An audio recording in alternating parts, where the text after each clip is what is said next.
السلام علیکم ورحمۃ اللہ وبرکاتہ۔ نیک پڑوسی اور حضرت ابو حمزہ سکری رحمۃ اللہ علیہ کا واقعہ۔ نیک پڑوسی بہت بڑی دولت ہے جو مسلمان کی سعادت اور خوش نصیبی کا حصہ ہے۔ اگر کسی کو نیک پڑوسی مل جائے تو یہ بہت بڑی نعمت ہوگی۔ آج کے دور میں لوگوں نے اس نعمت کو بھلا دیا ہے۔ آج کے کھوٹی بنگلوں میں پڑوس کا تصور ہی نہیں رہا۔ سال ہا سال سے ایک جگہ پر رہتے ہیں مگر یہ پتہ نہیں کہ دائیں طرف کون رہتا ہے اور بائیں طرف کس کا مکان ہے۔ لیکن حضور اقدس صلی اللہ علیہ وسلم فرماتے ہیں کہ پڑوس کے اتنے حقوق ہیں، اور حضرت جبرائیل امین علیہ السلام مجھے اس بات کی اتنی تاکید فرماتے رہے کہ مجھے خیال ہونے لگا کہ شاید پڑوس کو انسان کی میراث میں وارث ہی بنا دیا جائے گا۔ پڑوس کی اتنی اہمیت ہے، لہٰذا جب مکان تلاش کرو تو جہاں اس میں اور چیزیں بھی دیکھو، وہاں یہ بھی دیکھ لو کہ اس کا پڑوسی کیسا ہے۔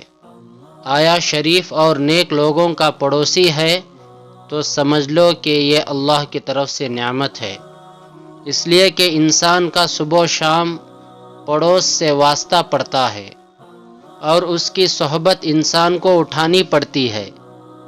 اب جیسا پڑوس ہوگا ویسی صحبت ہوگی، اور صحبت کا انسان کی زندگی پر بہت اثر پڑتا ہے۔ اچھی صحبت انسان کو اچھا بنا دیتی ہے اور بری صحبت انسان کو برا بنا دیتی ہے۔ اس لیے فرمایا کہ نیک پڑوسی بہت بڑی نعمت ہے۔ محدثین میں ایک بزرگ گزرے ہیں جن کی کنیت ابو حمزہ ہے۔ ان کو سکری یا سکری بھی کہا جاتا تھا۔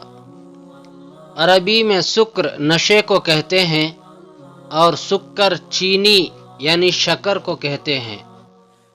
ان کا نام ابو حمزہ سکری اس لیے پڑ گیا تھا کہ ان کی باتوں میں اتنا نشہ تھا کہ جب یہ لوگوں سے بات کرتے تھے تو ان کی باتیں اتنی لذیذ ہوتی تھی کہ سننے والے کو لذت آ جاتا تھا۔ اور سکری اس لیے کہا جاتا ہے کہ ان کی باتیں چینی کی طرح میٹھی ہوتی تھی۔ ان کی باتوں میں حلاوت اور مٹھاس تھی۔ ایک مرتبہ حضرت ابو حمزہ سکری رحمۃ اللہ علیہ کو پیسوں کی ضرورت پیش آئی۔ ان کے پاس ایک بہت بڑا مکان تھا۔ مکان کے علاوہ کوئی اور چیز نہیں تھی جس کو بیچ کر پیسے حاصل کرے۔ انہوں نے ارادہ کیا کہ اس بڑے مکان کو بیچ کر کسی اور جگہ پر چھوٹا مکان خرید لوں اور جو پیسے بچیں اس سے اپنی ضرورت بھی پوری کر لوں۔ چنانچہ انہوں نے ایک خریدار سے مکان کا سودا کر لیا اور 1-2 دن کے اندر مکان خالی کر کے اس کے حوالے کرنے کا وعدہ کر لیا۔ پڑوسیوں کو جب معلوم ہوا کہ ابو حمزہ سکری رحمۃ اللہ علیہ مکان بیچ کر کہیں اور جگہ جا رہے ہیں تو سارے پڑوس مل کر ان کے پاس حاضر ہوئے اور ان سے کہا کہ ہم نے سنا ہے کہ آپ ہمارا محلہ چھوڑ کر جا رہے ہیں۔ ہماری درخواست یہ ہے کہ آپ ہمارا محلہ چھوڑ کر نہ جائیں، اور جتنے پیسے خریدار اس مکان کے بدلے میں آپ کو دے رہا ہے ہم سب مل کر اتنے پیسے آپ کو دینے کے لیے تیار ہیں، لیکن آپ کا یہاں سے جانا ہمارے لیے قابل برداشت نہ ہوگا، اس لیے کہ آپ کے پڑوس کی بدولت ہمیں بہت سے نعمتیں حاصل ہوئی ہیں۔ ہمیں آپ جیسا پڑوسی نہیں مل سکتا۔